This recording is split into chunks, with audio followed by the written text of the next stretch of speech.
The telegram had been brief, brutal even. Engagement terminated. Stop woman of questionable character. Unwelcome stop. Do not come stop. Whitmore, Catherine Brennan read it 3 times on the platform at Silver Ridge Depot, her fingers numb from more than just the 15 below cold.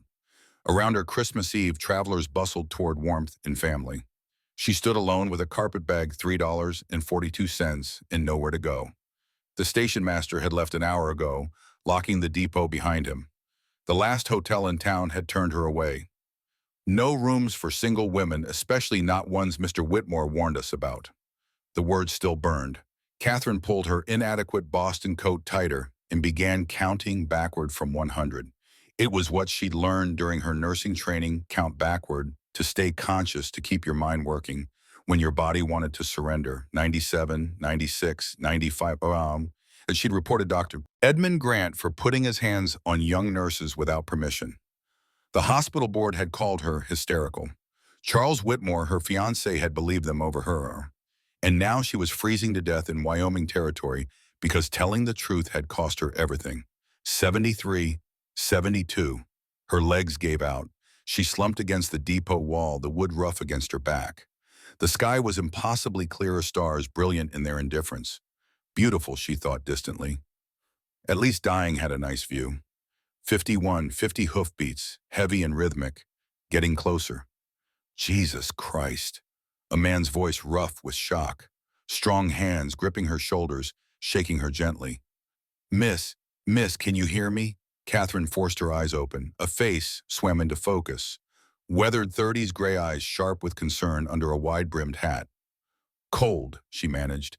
I can see that. What the hell are you doing out here? Waiting for fiancé. He's not coming. The stranger swore again, more colorfully this time. He shrugged out of his heavy coat and wrapped it around her, the sheepskin lining still warm from his body. Can you ride? Don't know. We'll figure it out. I'm 5 miles west at my ranch. We need to move before you lose fingers. He lifted her. She was too cold to protest and settled her in front of him on a massive draft horse. His arms came around her, holding reins and holding her upright, and Catherine felt warmth beginning to seep back into her bones. I'm Daniel Mackenzie, he said against her ear, and you're not dying on my watch. The ride blurred. Catherine drifted between consciousness and hypothermic confusion, aware only of the horse's steady gait, the man's solid warmth at her back, and the gradual, painful return of sensation to her extremities. When they finally stopped, lamplight spilled from a 2-story house that looked solid and permanent in a way nothing in Catherine's life had felt for months. A woman emerged, 60-ish, sharp-eyed, drying her hands on an apron. Daniel, what? Found her at the depot, nearly frozen. Help me get her inside. Between them, they half-carried Catherine into the warmest room she'd ever experienced. A fire roared in a stone hearth. A Christmas tree stood in the corner, decorated with handmade ornaments. And a boy, maybe 10 years old, stared at her with wide eyes. Uncle Dan, who's that? Someone who needs help. Luke, go heat water for tea. Maggie. I know what to do. Get her coat off carefully now. Fingers and toes need checking for frostbite. The older woman, Maggie, worked with brisk competence while Daniel hovered nearby. Catherine's nursing training recognized expertise when she saw it. You've done this before, Catherine said, her voice steadier now. Frontier life. You learn or you bury people. Maggie's hands were gentle despite her blunt words. What's your name, girl? Catherine Brennan. I was supposed to marry Charles Whitmore. He changed his mind. Something flickered across both their faces. Daniel and Maggie exchanged a look Catherine couldn't interpret. Charles Whitmore's a fool, Maggie said finally, but that's a conversation for after you've warmed up and had something hot in your belly. Daniel, she'll need dry clothes. Sarah's things are still in the trunk. Maggie. Sarah would want them used. Go. Over the next hour, Catherine learned the basics. Daniel Mackenzie was a widower, his wife Sarah dead 5 years from childbirth complications. Maggie Hayes was Sarah's mother, now serving as housekeeper and surrogate grandmother to Luke, Daniel's nephew, orphaned 2 years ago when Daniel's brother Thomas was killed in a stampede. The ranch had been in the Mackenzie family since 1877, homesteaded by Daniel's father. And Charles Whitmore had been spreading rumors about Catherine through Silver Ridge since receiving a letter from Boston 2 weeks ago. Dr. Grant wrote to him, Catherine said flatly, sitting by the fire in Sarah's borrowed nightgown, her hands wrapped around hot tea. The man I accused of assault. He's been destroying my reputation across half a continent. Is it true, Daniel asked, what Grant claimed in his letter? Catherine met his eyes directly. Dr. Edmund Grant assaulted 6 nurses during my 4 years at Boston General Hospital. I reported him. The hospital board chose to protect their own. I lost my position, my career, and apparently my chance at marriage. But yes, every word I said about him was true. Silence. Then Maggie nodded once. Good. I've got no patience for men who abuse power. You can stay here tonight. Tomorrow we'll figure out next steps. But tomorrow brought complications neither of them had anticipated. Catherine woke to raised voices downstairs. She dressed quickly in the altered clothes Maggie had left, Sarah's old work dress, practical and warm, and descended to find Daniel and Maggie in fierce debate.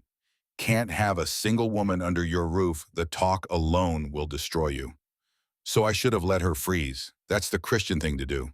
Don't be stupid. Of course you save her, but now she's saved, and now there's a problem.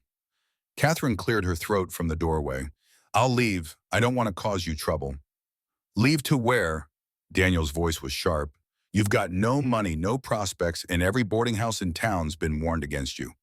Where exactly would you go? I'll figure something out. I always do. You nearly died last night. But I didn't, thanks to you. And now I'll manage on my own. She meant it. Catherine had survived worse than cold and gossip. She'd find work somewhere somehow, even if it meant leaving Wyoming territory entirely. Luke appeared in the doorway carrying a wooden horse he'd been carving. Is the lady leaving? Yes, Catherine said. No, Daniel said simultaneously. They glared at each other. Luke looked between them, confused and hopeful. I don't want her to leave. She's nice. And she doesn't talk to me like I'm a baby. Luke, Maggie began. Ma left, Pa left, everyone leaves. Can't we keep someone? The raw pain in the boy's voice cut through the tension. Daniel's face softened and Maggie looked away, blinking hard. Catherine knelt to Luke's level. Sometimes people have to leave even when they don't want to. It's not about you, it's about circumstances. Then change the circumstances. The boy's logic was simple and devastating. Catherine stood an idea forming that was either brilliant or insane. Actually, she said slowly, there might be a way to solve everyone's problems at once. Daniel turned to her wary. What kind of way, one? Marriage. A practical arrangement, not a romantic one. You need someone to protect your reputation from having a single woman here. I need legal protection and a place to stay. We marry solve both problems and give Luke the stability he needs. The silence that followed was deafening. Maggie's mouth had fallen open. Daniel looked like he'd been hit with a fence post. You're suggesting we get married, he said carefully, 2 days after meeting. I'm suggesting a business arrangement that benefits both parties. Partnership, not romance. You get respectability and someone to help run the household. I get safety and legal standing. It's practical. It's a son age, though. Is it or is it the most rational solution to an irrational situation? Catherine crossed her arms. Unless you have a better idea of how to keep me here without ruining both our reputations. Daniel looked at Maggie, who'd recovered from her shock enough to be considering the proposal with a calculating expression. It would solve the problem, Maggie said slowly. And Lord knows this place needs a woman's touch. I'm getting too old to manage everything alone. You're suggesting I marry a complete stranger. You married Sarah after courting for 3 months. How well did you really know her? The barb hit home. Daniel flinched. That was different. That was love. And this is survival. Sometimes that matters more. Maggie turned to Catherine. You understand what you're proposing. This is hard country. The work's brutal, the winters are worse, and Daniel's got enemies who'd like nothing better than to see him lose this ranch. You'd be marrying into a fight. I'm already in a fight. At least this one would give me allies. Catherine looked at Daniel. I won't pretend this is romance. I won't pretend I love you or that you love me. But I can work hard, I can manage a household, and my nursing training might come in useful. In return, I get safety and a chance to rebuild my life. It's honest if nothing else. Daniel was quiet for a long moment, his gray eyes searching her face. If we do this, he said finally, there are things you need to know. This ranch is under legal challenge from a man named Marcus Harrison. He's been trying to force me off my land for years, and my wife died in an accident I believe he orchestrated. Marrying me puts you in his crosshairs. Tell me more. So Daniel did. The story poured out Harrison's pattern of challenging homestead claims, the suspicious accidents that befell families who refused his offers, Sarah's death from a fall when a ladder had been sabotaged, the ongoing legal battle that was draining Daniel's resources and threatening everything his father had built. Harrison wants this land for railroad access, Daniel finished. He's got money connections and no conscience. If you marry me, you become an obstacle, and Harrison removes obstacles. Catherine processed this, her analytical mind cataloging risks and calculating odds. It was dangerous, possibly deadly, but staying here as an unmarried woman would destroy both of them, and leaving meant facing a hostile world with no resources. If I marry you, she said, my testimony would have legal weight in any court proceedings. As your wife, I'd have standing to testify about the ranch's operations, your character, your father's legacy. That could be useful. Daniel's eyes sharpened. You'd be willing to fight Harrison in court. I spent 4 years fighting powerful men who didn't want their misconduct exposed. At least this time I'd have a partner instead of facing them alone. Something shifted in Daniel's expression, respect maybe, or recognition of a kindred stubborn spirit. All right, he said, if you're truly willing, we'll do it. But I want to be clear, this is a partnership.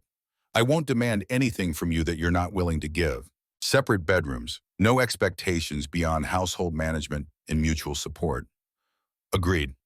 Agreed. They shook hands, formally sealing a bargain that was more business contract than marriage proposal.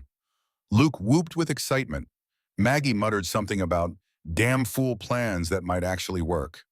And Catherine Brennan, disgraced nurse from Boston, became Catherine Mackenzie in a ceremony performed by Reverend Murphy the very next day, witnessed by a handful of curious townspeople and one very satisfied 10-year-old boy. The wedding was brief and practical. Daniel wore his Sunday suit. Catherine wore Sarah's altered wedding dress, cream wool with pearl buttons. They exchanged simple gold bands and promises that felt more like a treaty negotiation than a romantic declaration. When Daniel kissed her quick and chaste, Catherine felt nothing but relief. This was a solution to a problem, not a fairy tale. That was exactly what she wanted. What she didn't anticipate was Marcus Harrison showing up at the church as they were leaving. He arrived in an expensive carriage flanked by 2 men who looked like hired muscle. Harrison himself was perhaps 50, silver-haired and distinguished, with the kind of cold blue eyes that calculated the value of everything they saw. Mackenzie, he said, his voice smooth as whiskey, I heard you'd gotten married, quite suddenly, to a woman of interesting reputation. My wife's reputation is none of your concern, Harrison. Oh, but it is. You see, I've been informed that Mrs. Mackenzie, formerly Miss Brennan, was dismissed from her position in Boston under questionable circumstances.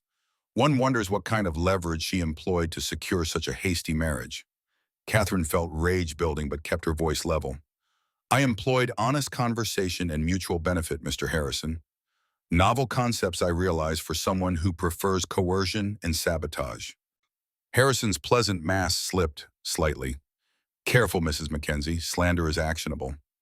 Truth is a defense against slander, and I'm quite good at documenting truth. They locked eyes, and Catherine saw the moment Harrison recognized her as a genuine threat rather than just another obstacle. How interesting, he said softly. Well, I wish you both joy of your marriage. Though I should mention the hearing on Mackenzie's land claim has been scheduled for February 15th in Cheyenne. I do hope Mrs. Mackenzie is prepared to testify about her new husband's character. Given her own questionable past, it should make for fascinating testimony. He climbed back into his carriage without waiting for a response, leaving behind the lingering stink of threat barely disguised as courtesy. Reverend Murphy broke the silence. That man's got a cold soul. He's dangerous, Daniel said quietly, and now he knows Catherine's not just window dressing. He'll come after her. Let him try, Catherine said. I've survived worse than Marcus Harrison. But as they rode back to the ranch, Catherine wondered if that was true. Harrison had apparently killed Sarah and gotten away with it. What would he do to a wife who threatened to expose his crimes in court? She'd find out soon enough. The hearing was 6 weeks away. Between now and then, they'd have to build a defense strong enough to defeat Harrison's money and connections. And they'd have to do it while pretending to be a happily married couple instead of two strangers bound by practical necessity. Catherine looked at Daniel's profile as he drove the wagon at Luke nestled between them, radiating happiness at Maggie sitting in the back with her rifle across her lap, like this was just another Sunday outing. This was her family now, chosen by desperation and circumstance, but hers nonetheless. She'd protect them with everything she had, even if it meant facing down a man who'd killed before and would kill again. Because that's what Catherine Brennan Mackenzie did. She stood up for truth regardless of cost. And this time she wouldn't be standing alone. Part 2, building the case. The first week of marriage passed in a blur of establishing routines and avoiding intimacy. Catherine learned the rhythms of ranch life, feeding chickens at dawn, collecting eggs, helping Maggie with cooking and preserving. Daniel worked from sunrise to well past dark, maintaining fences and livestock with Hank Sullivan, his foreman, and 3 ranch hands. They were polite strangers sharing space, careful not to touch, careful not to acknowledge the oddness of their arrangement. It couldn't last. On the 8th day, a mare named Duchess went into early labor. Daniel found Catherine in the kitchen, and his face told her everything. The foal's breech. I can't get it turned. My hands are too big. Catherine was moving before he finished speaking, grabbing clean towels and following him to the barn. The mare was exhausted, straining uselessly, foam flecking her mouth. Catherine assessed the situation with her nurse's eye and made a decision. Hold her head. Keep her calm. She rolled up her sleeves and went to work, her smaller hands navigating where Daniel's couldn't reach.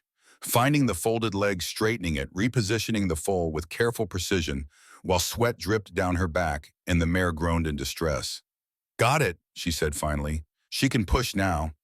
Minutes later, the foal emerged, a chestnut filly, wet and perfect. Duchess turned to sniff her baby, making soft nickering sounds, and the foal struggled to stand on impossibly long legs. Daniel was staring at Catherine like he'd never seen her before. You saved them. Both of them. That's what I was trained for, helping with difficult births. Thank you. The words were simple, but weighted with something deeper. Catherine saw grief in his face, old grief for the wife and son he'd lost, fresh wonder that this stranger he'd married had just saved a life where he'd once been helpless. You're welcome, she said quietly. That evening, Daniel knocked on her bedroom door. May I come in? Catherine looked up from the ranch ledgers she'd been studying, trying to understand the business she'd married into. Of course. He entered awkwardly, holding something wrapped in cloth. I wanted to give you this. It was my mother's. She'd want you to have it. He unwrapped the cloth to reveal a pearl necklace, simple and beautiful. Daniel, I can't. You saved Duchess. You are helping her with the household. You're making Luke smile for the first time since his father died. You've earned the right to be part of this family. He paused. And I want you to know this marriage might have started as convenience, but I'm grateful you're here. Genuinely grateful. Catherine took the necklace, feeling the smooth weight of the pearls. I'm grateful too, for safety, for purpose, for Luke asking me to help with his arithmetic like it's the most natural thing in the world. They looked at each other across the small room, and Catherine felt something shift between them. Not love, not yet, but the beginning of partnership becoming real. The hearing's in 5 weeks, Daniel said. Harrison will attack your character, claim you're a fortune hunter who manipulated me into marriage. We need to be ready. Then let's get ready. They spent the next days organizing evidence. Daniel's father had been meticulous, every purchase, sale, and improvement documented in leather ledgers spanning 3 decades. Catherine went through them systematically, building a timeline that proved continuous occupancy despite Harrison's claims to the contrary. But documentation wasn't enough. They needed witnesses willing to testify that Samuel Mackenzie had maintained his homestead properly and that his son was the legitimate heir. Thomas Reed might help, Daniel said. He served with my brother in the territorial militia. Good man, honest. What about the Hartfords Maggie mentioned they farm north of here? Ann and Sam, they'd testify, but Harrison tried to force them off their land 2 years ago. Their testimony might seem biased. Or it might establish Harrison's pattern of harassment. Catherine was thinking like a lawyer now, connecting pieces. We need to find other families Harrison challenged. Document every case, show this isn't about legitimate land disputes, but about systematic fraud. That'll take money we don't have. Investigators cost. I have some savings, Maggie said from the doorway. She'd been listening. Sarah's dowry from her father. Been sitting in a Denver bank since she died. Daniel wouldn't touch it. But she'd want it used to protect this ranch. Maggie, I can't ask you. You're not asking. I'm offering $3,000. Hire whoever you need. The money changed everything. They hired Jacob Pierce, a former Pinkerton detective who'd gone independent after disagreeing with the agency's strike-breaking tactics. Pierce was 45 and forgettable, exactly what an investigator should be. He left for Denver with a list of names and a 2-week deadline. In his absence, trouble escalated. First came the poisoned water trough. Half the horses got sick before they realized what had happened. Catherine's nursing skills saved most of them, but they lost one, a gelding named Ranger, who'd been with the family for 30 years. Daniel wept over the dying animal, and Catherine held him while he grieved. Then came the barn fire. The equipment shed burned to the ground, taking tools and supplies that would cost hundreds to replace. No evidence of arson could be found, but everyone knew Harrison's hand was behind it. He's trying to bleed us dry before the hearing, Hank said grimly. Make us too poor to fight. Or he's trying to kill us, Catherine said. Those horses drank poisoned water because someone put strychnine in the trough.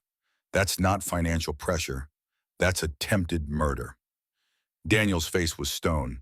We need protection. I'll ask Thomas if the territorial marshal can spare deputies. But protection came from an unexpected source. Judge Harrison Whitfield, the judge who'd be hearing their case, sent a telegram, aware of harassment. Stop stationing deputies at Mackenzie Ranch. Stop justice cannot be served under duress. Stop Whitfield. 2 young deputies arrived the next day, Samuel Cross and Michael Torres, and set up camp in the bunkhouse. Their presence was both reassuring and ominous.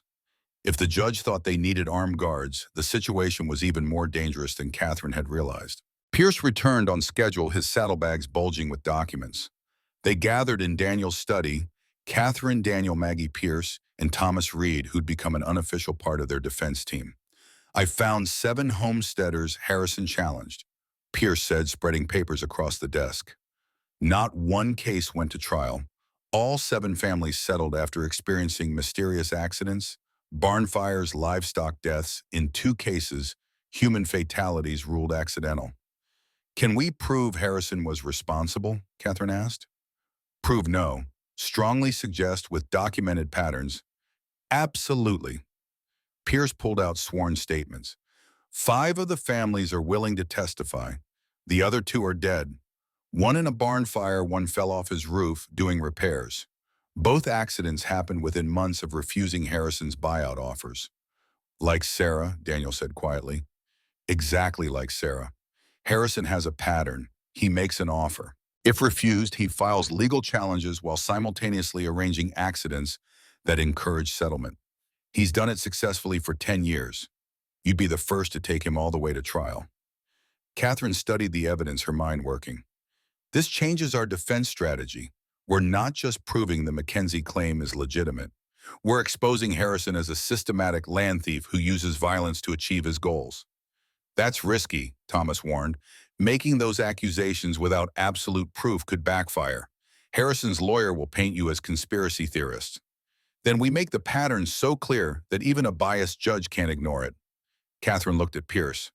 What else did you find? Harrison's lawyer is Marcus Webb, been disbarred twice in other territories for falsifying evidence. He's got connections that got him reinstated both times. And here's something interesting. Judge Whitfield has a financial interest in one of Harrison's railroad ventures. Not direct ownership, but his brother-in-law is a major investor. Daniel swore. So the judge's compromise. Maybe, or maybe Whitfield's trying to stay ethical despite the connection. That telegram about deputies suggests he's taking this seriously. But we should assume the worst and prepare accordingly. They worked through the night organizing evidence, preparing testimony, building a case that would either save the ranch or destroy them trying. At dawn, Catherine finally collapsed into bed, too exhausted to even undress properly. She was dimly aware of Daniel following, heard him moving around the room, then felt the mattress dip as he sat on the edge. Catherine. Thank you for fighting. You could have left after we married, claimed abandonment, started over somewhere safe. But you're staying, fighting battles that aren't even yours. Catherine forced her eyes open. They're mine now. This ranch, this family, they're mine. That makes Harrison my fight too. Daniel's hand found hers in the darkness. I think I'm falling in love with you. I know that wasn't the deal, and you don't have to feel the same. But I needed you to know. Catherine's heart stuttered. She'd been so careful to keep emotional distance to maintain the fiction that this was only business. But somewhere between saving Duchess and organizing ledgers and holding Daniel while he wept for a dead horse, business had become something more. I think I might be falling too, she whispered. It terrifies me. Me too. He leaned down and kissed her, not the chaste wedding kiss, but something real and hungry. Catherine kissed back, pulling him closer, and for a few precious moments, they forgot about hearings and threats and danger. When they broke apart, Daniel rested his forehead against hers. Whatever happens in Cheyenne, we face it together. Together, Catherine agreed. The hearing was 3 weeks away. They spent every waking hour preparing rehearsing testimony, anticipating Webb's attacks. Catherine practiced staying calm under hostile questioning while Daniel memorized every detail of the ranch's history. Luke helped too in his way. He spent hours in the barn with Catherine asking questions about Boston and nursing and whether she was really going to stay forever. Forever's a long time, Catherine said, brushing down Duchess, while the full hope Luke had named her nurse nearby. But yes, I'm planning to stay, even if Mr. Harrison tries to hurt you. Even then. Luke was quiet for a moment. My ma Sarah, she stood up to Harrison. Uncle Dan says that's why she died. The ladder broke because someone sawed it partway through. I know. Are you scared? Catherine considered, lying, decided Luke deserved honesty. Yes, I'm terrified. But I'm more scared of running away and losing everything I've found here. Sometimes being brave just means being more afraid of giving up than of fighting. Luke nodded solemnly. That's what Pa used to say. He was scared every time he rode out to round up cattle, but he did it anyway because the ranch needed him. Your father sounds like he was a good man. He was, and so is Uncle Dan. And so are you, you're good people. Mr. Harrison's not going to win. Catherine hoped the boy was right. 2 days before they were scheduled to leave for Cheyenne, Ann Hartford came racing up on horseback, her face pale. Catherine, I need your help. Sam's been hurt, timber accident, broken ribs, coughing blood. Doc Preston's out of town and won't be back until tomorrow. Catherine grabbed her medical kit and rode out with Ann Deputy Cross following for protection. She worked through the afternoon, stabilizing Sam, binding his ribs, managing his pain with the limited supplies available. It was well after dark when she finally felt comfortable leaving him. The ride back was cold and dark. Catherine was exhausted, running on adrenaline, barely aware of her surroundings, which is why she didn't see the rope stretched across the trail until her horse stumbled over it. She flew from the saddle, hit the ground hard, felt consciousness wavering. Through the ringing in her ears, she heard Cross shout, heard gunfire, then rough hands grabbing her. Got her! Let's move! Catherine fought, but there were too many. Something struck her head, and darkness claimed her completely. She woke bound and gagged in a cold barn, her head throbbing. Charles Whitmore stood over her, drunk and disheveled, holding a pistol with shaking hands. Hello, Catherine. Harrison's paying me $10,000 to make sure you never testify. Funny how things work out. Catherine's mind raced. Charles was drunk enough to be dangerous, but maybe drunk enough to be stupid too. If she could keep him talking, maybe Pierce or Daniel would find her. Charles pulled the gag down. Any last words? You're pathetic, Catherine said. Taking blood money from a man who murders homesteaders? Is this what you've become? You destroyed my reputation, made me look weak. You destroyed your own reputation by believing a rapist over the woman you claim to love. I just told the truth about it. Charles's face twisted with rage. The gun came up. Step away from her, Whitmore. Jacob Pierce stood in the barn doorway, his own pistol drawn and steady. Behind him, Catherine could see Deputy Torres and Marshal James Foster. I said step away. Charles looked at the gun in his hand, at Catherine, at the men surrounding him. Then slowly he lowered the weapon and let it fall. Harrison put me up to it, he said suddenly, desperately. He paid me $10,000. I have the money, I can show you. Keep talking, Foster said. Every word makes the case against Harrison stronger. They brought Charles into custody. He talked for hours, giving Foster everything: the money trail, Harrison's instructions, even a letter outlining the plan. Catherine gave her statement, then finally made it back to the ranch where Daniel was waiting, his face white with fear. I thought I'd lost you, he said, pulling her into his arms so tight she could barely breathe. When Cross came back and said you'd been taken, I'm here, I'm safe. But the incident had changed everything. Foster rode to Silver Ridge and arrested Marcus Harrison for conspiracy to commit murder. Harrison tried to run, but they caught him at the border. The hearing was 2 days away.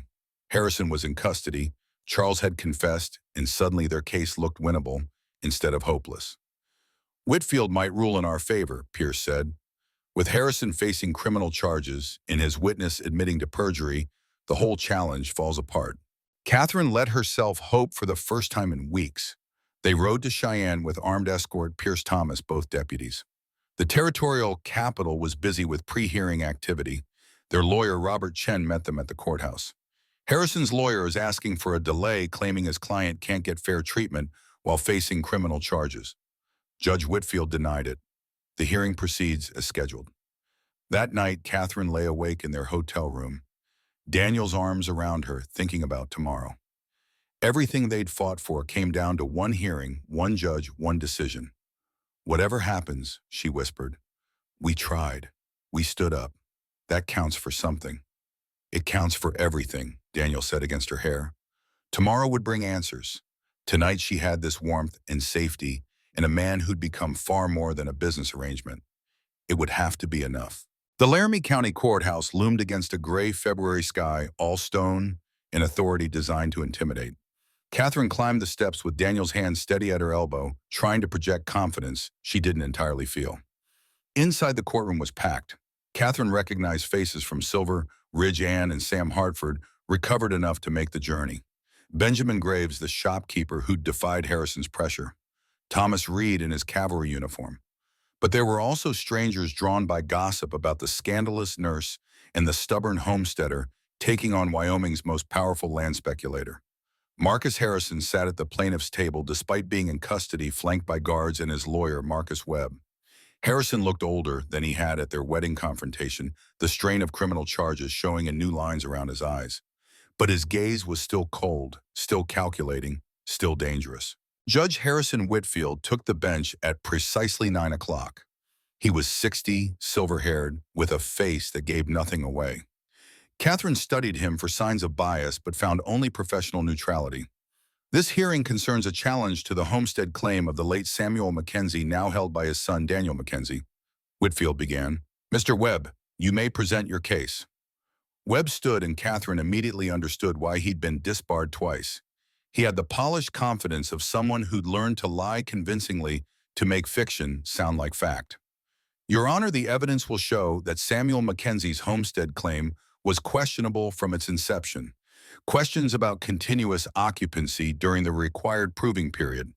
Questions about proper improvements. And questions about whether the current claimant, Daniel Mackenzie, demonstrates the moral fitness required to maintain such a claim, particularly given his recent marriage to a woman dismissed from her medical position under suspicious circumstances.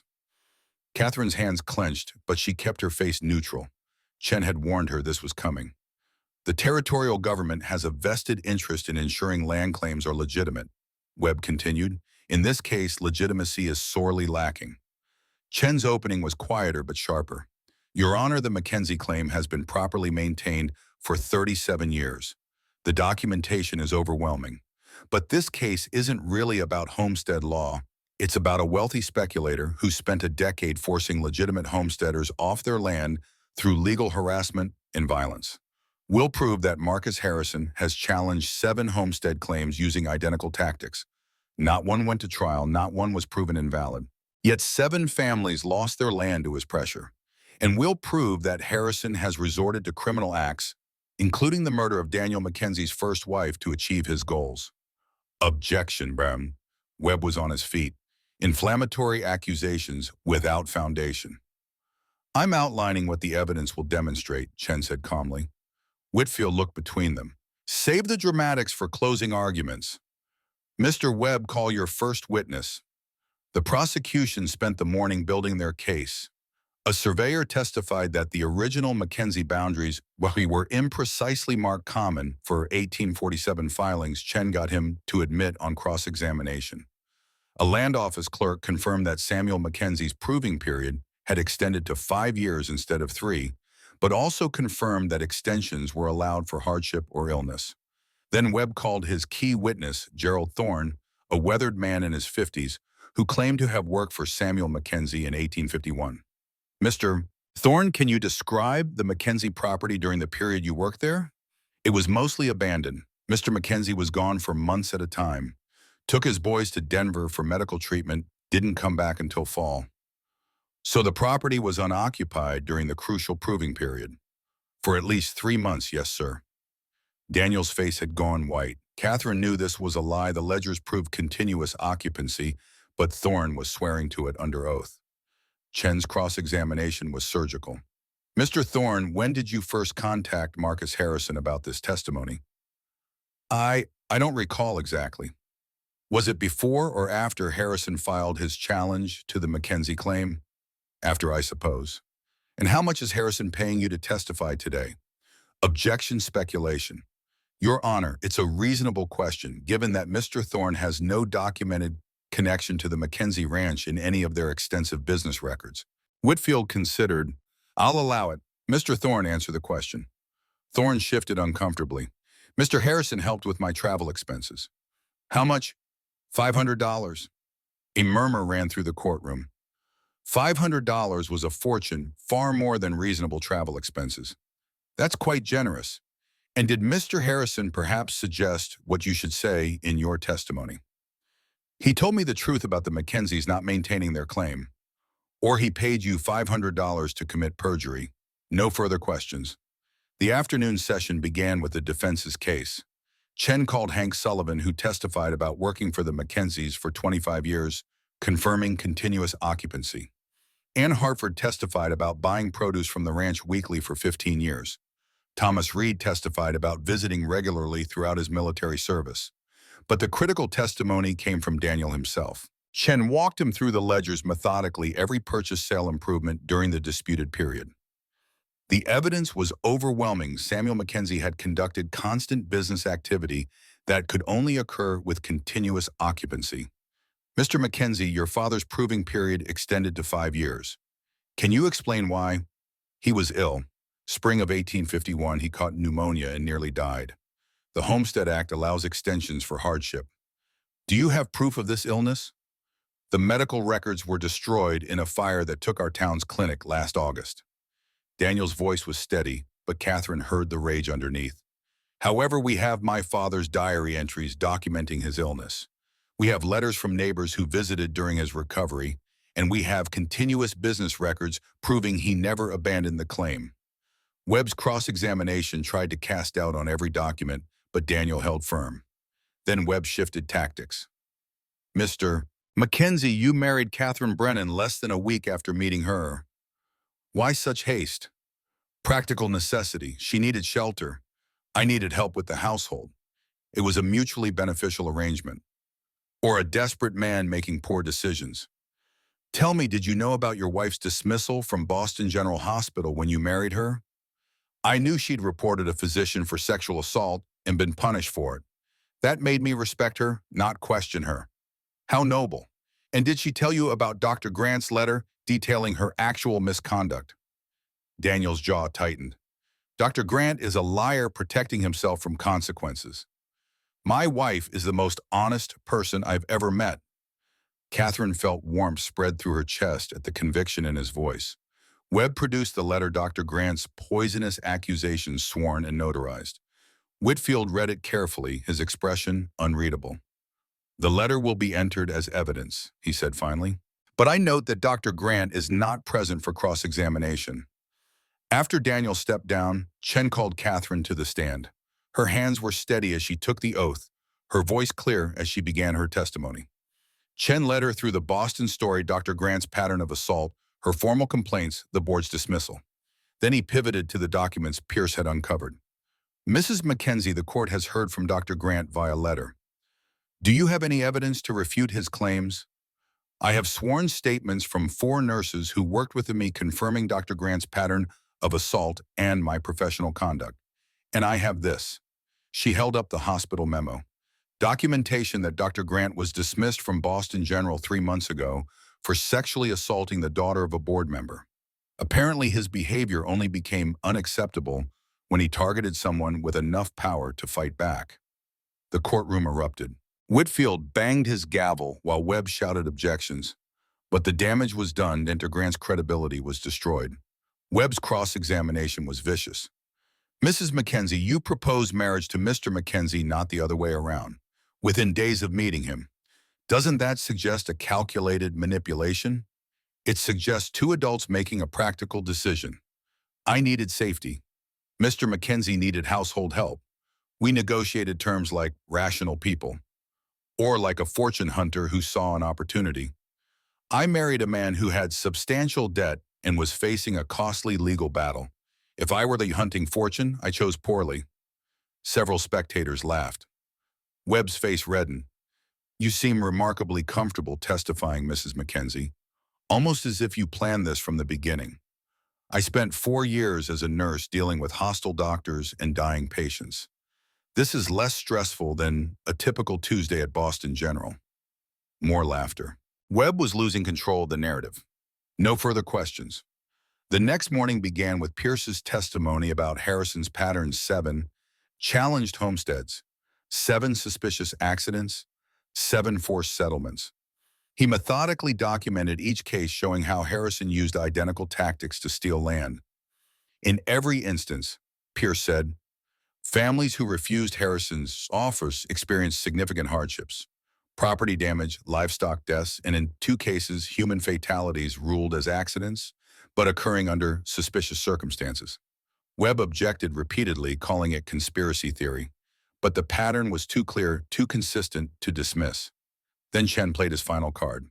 Your Honor, I'd like to enter into evidence a letter from Marcus Harrison to the territorial governor dated 1877, 6 months before Sarah Mackenzie's death. In it, Harrison expresses interest in acquiring the Mackenzie property by any means necessary. Objection. That letter was obtained illegally. It was obtained from public archives by a licensed investigator. It's a legitimate government document. Whitfield examined the letter, his expression darkening. I'll allow it.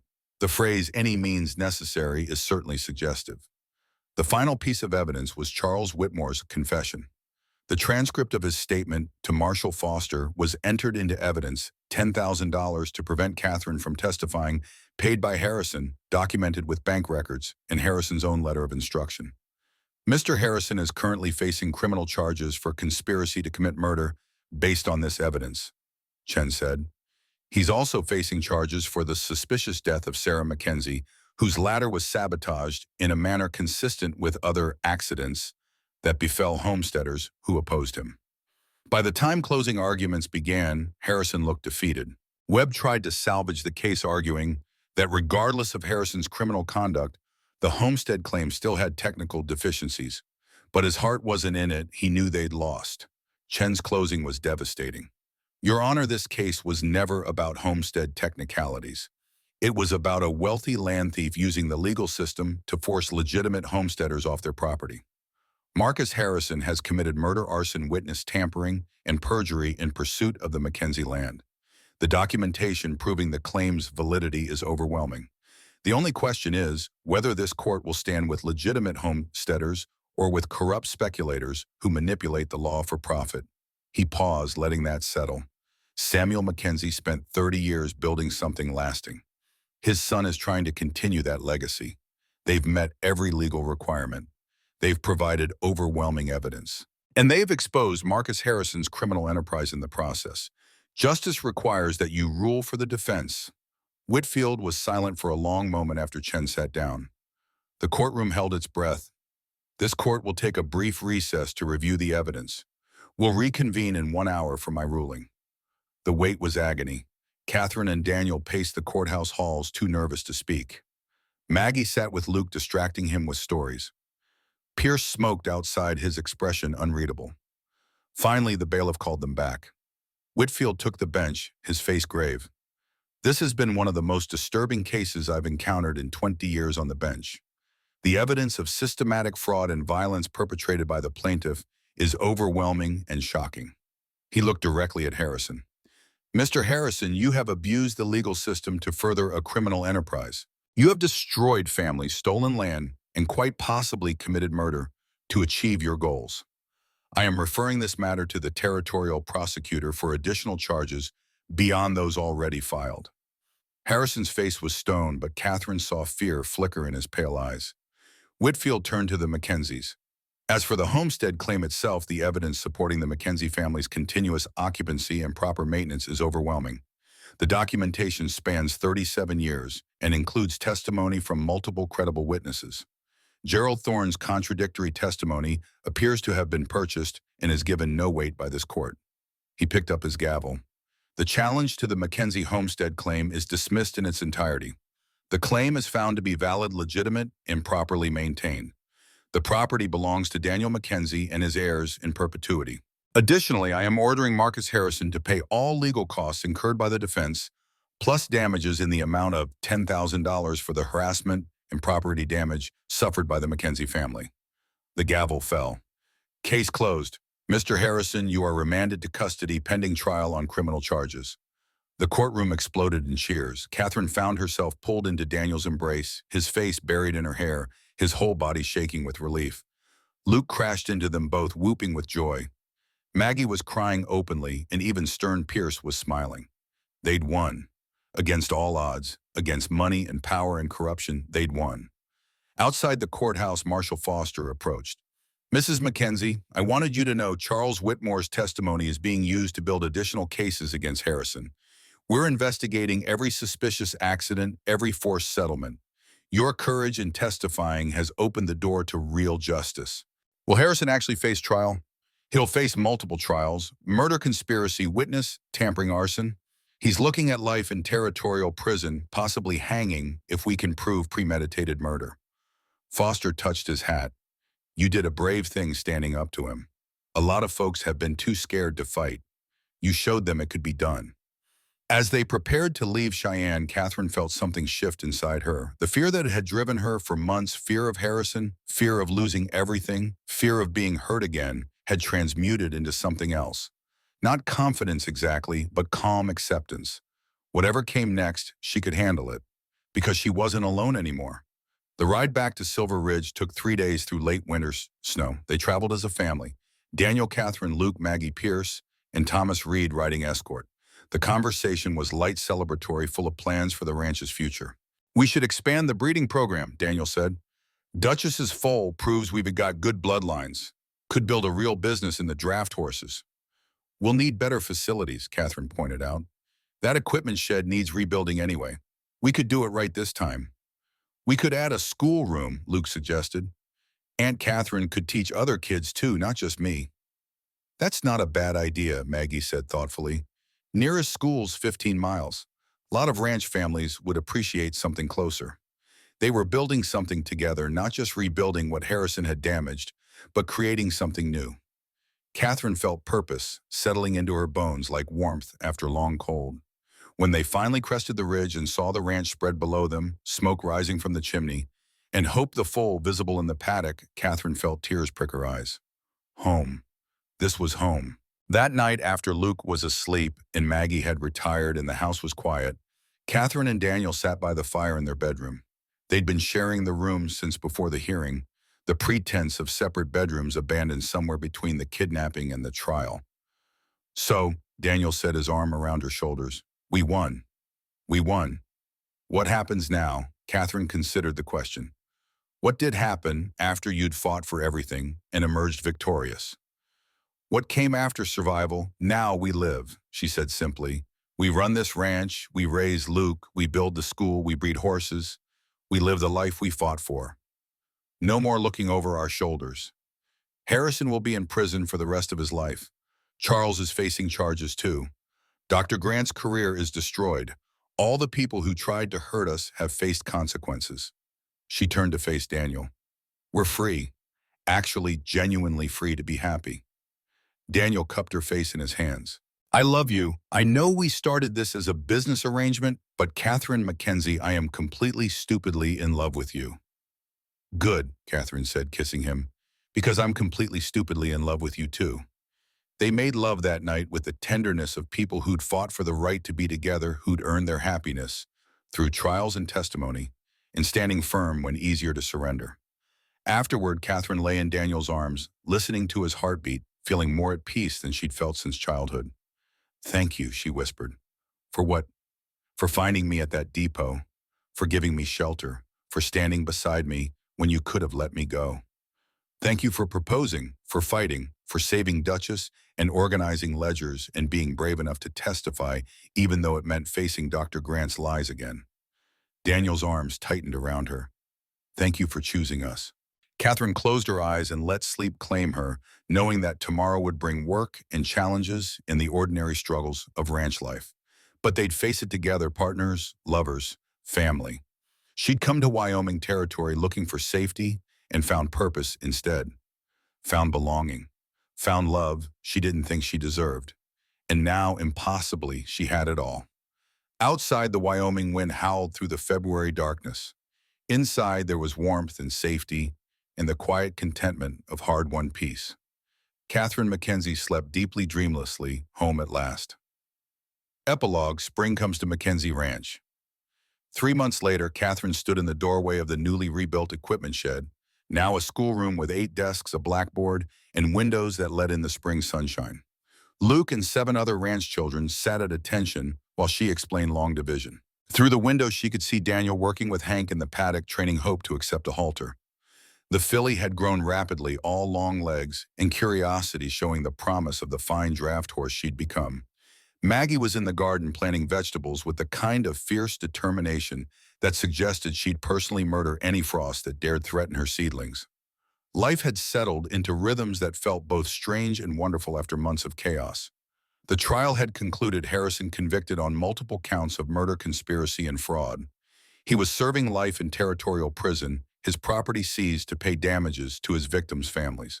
Charles Whitmore had received a lighter sentence, 5 years, in exchange for his testimony against Harrison. Dr. Grant had been quietly disbarred, and last Catherine heard was working as a clerk in a Chicago pharmacy, his medical career destroyed by the same accusations he'd tried to use to destroy her. The vindication was sweet, but sweeter still was this ordinary life, teaching children, running a household, being part of a family. Mrs. Mackenzie, one of the students, Emma Hartford, Anne and Sam's daughter, raised her hand. "I don't understand this problem." Catherine crossed to her desk, explaining patiently, feeling satisfaction at the moment understanding dawned in the girl's eyes. After school ended, the children scattered to their afternoon chores. Luke lingered, as he often did, clearly wanting to talk but not sure how to start. "What's on your mind?" Catherine asked, cleaning the blackboard. "Are you and Uncle Dan going to have a baby?" Catherine nearly dropped the eraser. She turned to find Luke watching her with serious dark eyes. "What makes you ask that?" "Sarah was going to have a baby when she died. I thought maybe you might want one too." Catherine knelt to his level. "Would that bother you if Daniel and I had a child?" Luke considered this carefully. "I'd like a brother or sister, as long as you didn't stop being my Aunt Catherine." "Luke, nothing could make me stop being your Aunt Catherine. You're my family now. Baby or no baby, that doesn't change." The boy's face relaxed into a smile. "Okay then, I hope you have one. I'd be a good big brother." After Luke ran off to help with the horses, Catherine stood in the empty schoolroom thinking about the question. She and Daniel hadn't discussed children. They'd been too busy rebuilding, too focused on the present to think about the future. But maybe it was time. That evening, after dinner was cleared and Luke was doing homework at the kitchen table and Maggie was mending by the fire, Catherine found Daniel in his study reviewing the breeding program ledgers. "Luke asked me today if we're going to have a baby." Daniel's pen froze mid-notation. He looked up, his expression unreadable. "What did you tell him?" "That nothing would change how I feel about him."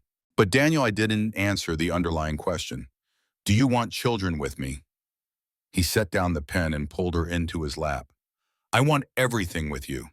Children, grandchildren, growing old on this ranch, and boring Luke's kids with stories about the time we defeated Marcus Harrison. But only if you want it too. After everything you've been through, I won't ask you to risk." Catherine kissed him quiet. "I want it. All of it. The ordinary and the extraordinary. The boring and the terrifying. As long as it's with you." "Then yes, let's have a family."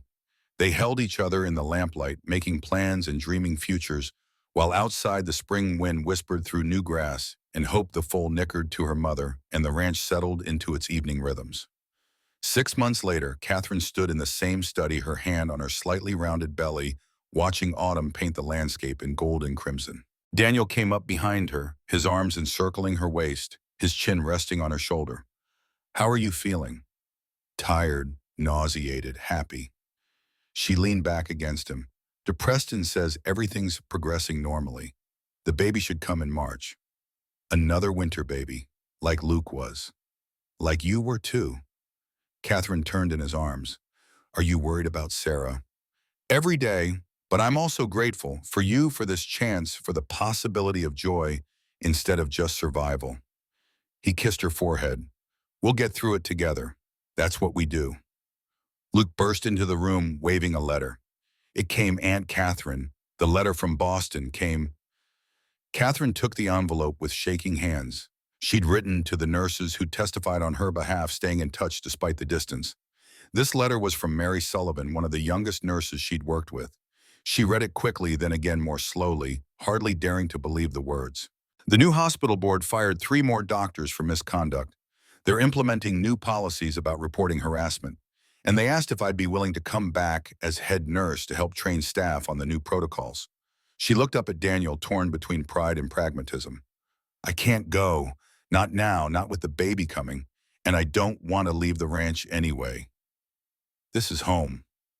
"But you could write them. Tell them what you learned, what worked, what didn't. Your experience could help change how hospitals handle these situations." Daniel's eyes were bright with pride. "You started something in Boston, Catherine. You can finish it without leaving Wyoming." So she did. Catherine spent the long winter months writing detailed recommendations for hospital policies, drawing on her experience as both nurse and victim. Her letters were published in medical journals, circulated to hospital boards, cited in policy debates. The scandal she'd started by refusing to stay silent was finally producing real change. The baby came on a cold March night 3 weeks early, but healthy and strong. A daughter with Daniel's gray eyes and Catherine's stubborn chin. They named her Sarah Hope Mackenzie Sarah, for the woman who'd come before Hope, for the future they were building. Luke was besotted with his baby cousin, treating her with the careful reverence of a boy who understood how precious new life was. Maggie cried when they told her the name, then declared that Sarah Hope would grow up knowing about both the women she was named for, one brave, one resilient, both essential to the family story. As Catherine nursed her daughter by the fire that first night, Daniel beside her and Luke curled up asleep on the rug, and Maggie humming in the kitchen, she thought about the journey that had brought her here. A year and a half ago, she'd been freezing to death on a depot platform, betrayed and abandoned, and certain her life was over. Now she had a husband she loved, a son she'd claimed as her own, a daughter sleeping peacefully in her arms, a mother-in-law who'd become a true friend, a thriving ranch, a schoolroom full of eager students, and a community that had rallied around her when it mattered most. She'd lost everything in Boston and found everything that mattered in Wyoming. "What are you thinking?" Daniel whispered, careful not to wake the baby. "That I'd do it all again. Every moment of fear and pain and uncertainty, because it led me here. To a remote ranch in the middle of nowhere. To family, to purpose, to love I didn't think I deserved." Catherine looked up at him. "To home." Daniel kissed her, soft and sweet and full of promise. Sarah Hope stirred between them, making the tiny snuffling sounds of a content newborn. Luke mumbled something in his sleep. Maggie appeared in the doorway with fresh tea. This was it. This was what Catherine had fought for, not just survival, but joy. Not just safety, but belonging. Not just existence, but life full and rich and messy and beautiful. Outside, the Wyoming wind howled through the March darkness, cold and sharp, with the last edge of winter. But inside, there was warmth and laughter, and the kind of love that came from choosing each other despite every reason not to. Catherine Brennan had come west looking for a fresh start and found a family instead. Catherine Mackenzie had built a life worth living and defended it against those who tried to take it away. And now, Catherine Mackenzie, wife, mother, teacher, survivor, simply lived grateful for every ordinary day of her extraordinary life. The railroad came through 5 years later, just as Harrison had predicted. But it came on the Mackenzie Ranch's terms. Daniel negotiated fair compensation for the right-of-way, and the family kept the land that mattered. The ranch prospered, the school expanded, and Luke grew into a young man as stubborn and principled as his adopted parents. Sarah Hope grew up knowing she was named for brave women and she lived up to that legacy. She became a doctor, one of the first women admitted to medical school in the Western Territories, and spent her career implementing the hospital reforms her mother had advocated for. Catherine and Daniel grew old together on the ranch they'd fought for, surrounded by children and grandchildren, and the community they'd helped build. When Catherine finally died at 83 peacefully in her sleep and with Daniel's hand in hers, the obituary in the territorial newspaper called her a pioneer of both frontier settlement and hospital reform, a woman who refused to accept injustice and change the world by insisting on truth. But the line that mattered most came from her family. At her funeral, Luke, now 60 with grandchildren of his own, stood to speak. Aunt Catherine always said she came to Wyoming looking for safety and found purpose instead. But I think she had it backward. She brought purpose with her, the courage to stand up, to fight back, to insist on truth even when it costed everything. Wyoming didn't give her purpose. She gave purpose to everyone around her. She taught us to be brave, and that made all the difference. Daniel, frail at 85 but still sharp-eyed, added simply, "She was the best thing that ever happened to me. I found her freezing at a depot on Christmas Eve, and she saved my life in return." Everything good in my life came from that moment of choosing to stop, to help, to see a stranger who needed saving. He paused, his voice breaking. She wasn't a stranger for long, and she spent the next 60 years showing me what it meant to be truly loved. Yeah, though they buried Catherine Mackenzie on a hill overlooking the ranch beside Sarah and Samuel and all the Mackenzies who'd come before. The headstone was simple. Catherine Brennan Mackenzie, 1859-1942. She told the truth and changed the world. And beneath, in smaller letters, the words Daniel insisted on adding, "Beloved wife, mother, teacher, she chose courage." The Wyoming wind whispered through the grass, carrying the sound of children playing at the ranch below, of horses nickering in the paddock of life, continuing as it always had and always would. Catherine had started as a stranger, freezing on a depot platform, and become the heart of a family, a community, a legacy. Not bad for a woman who'd once thought her life was over. Not bad at all.